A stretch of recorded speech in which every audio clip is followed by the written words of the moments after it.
कि ममता का विकल्प बीजेपी नहीं है। अगर ममता का बीजेपी का विकल्प है तो लेफ्ट है। आप कभी इस बात को समझ लीजिए, इसके अलावा कोई विकल्प हमें देता। केरल के अंदर आप देखिए, केरल तो लेफ्ट की सरकार रिपीट हुई है। 90% से ज्यादा वहां सरकारी स्कूल में बच्चे पढ़ते हैं।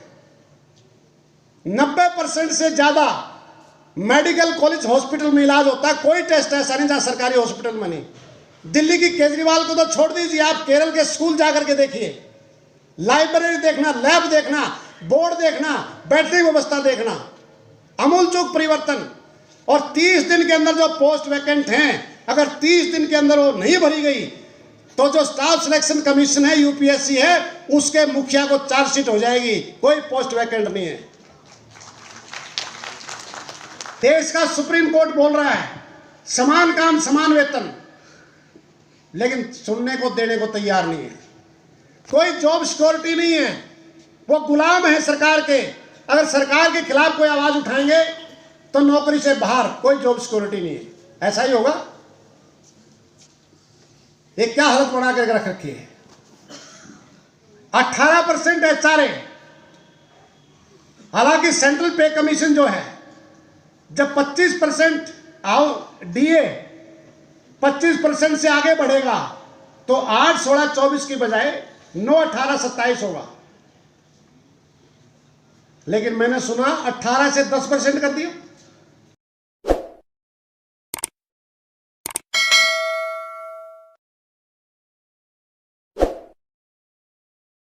कोविड-19 ने क्या साबित किया? कोविड-19 ने यह साबित किया कि जहां जहां पब्लिक सेक्टर है वहां वहां इस पर रोक लगी है। अमेरिका सबसे ज्यादा ताकतवर है, आर्थिक दृष्टि से भी और हथियारों के हिसाब से भी। सबसे ज्यादा कोविड से कैजुअलिटी डेथ कहां हुई? अमेरिका में। हथियार क्यों नहीं चलाई? पैसा क्यों नहीं इस्तेमाल किया? क्योंकि वहां पब्लिक सेक्टर ना के बराबर है। बिल्कुल। ये जो मेडिक्लेम है, बीमा पॉलिसीज हैं, ये रखी की रखी रह गई, कोई काम नहीं आई।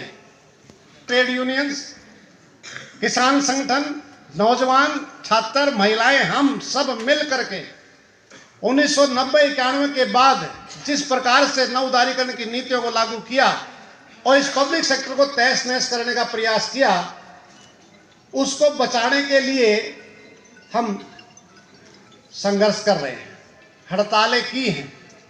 उसी की वजह थी कि ये पब्लिक सेक्टर कुछ हम बचा पाए।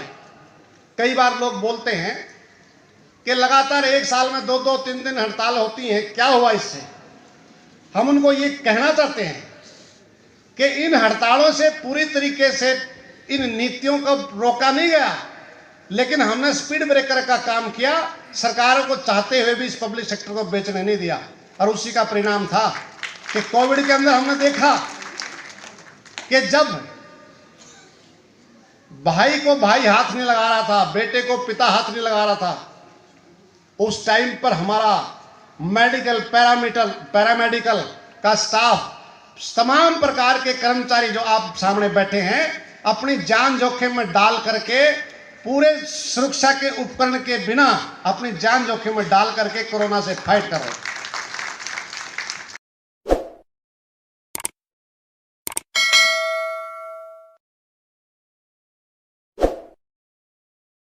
एक फाइनेंस कंपनी है, housing finance corporation limited company, 14 से लेकर 17-18 तक 17 बैंकों से 34,000 करोड़ रुपए और लोन लिया उसने, और लेकर के भाग गई।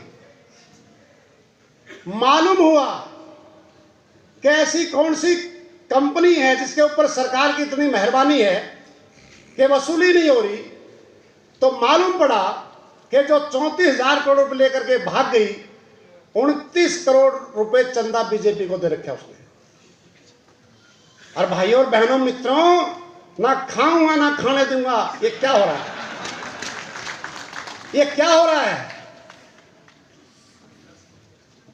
और इसके बाद आप देखेंगे 50 भगोड़े हैं, जिसमें विजय माल्या भी है, राहुल चौकसी भी है और मोदी भी है। कई 68,706 करोड़ रुपए के करीब लेकर के बाहर हैं।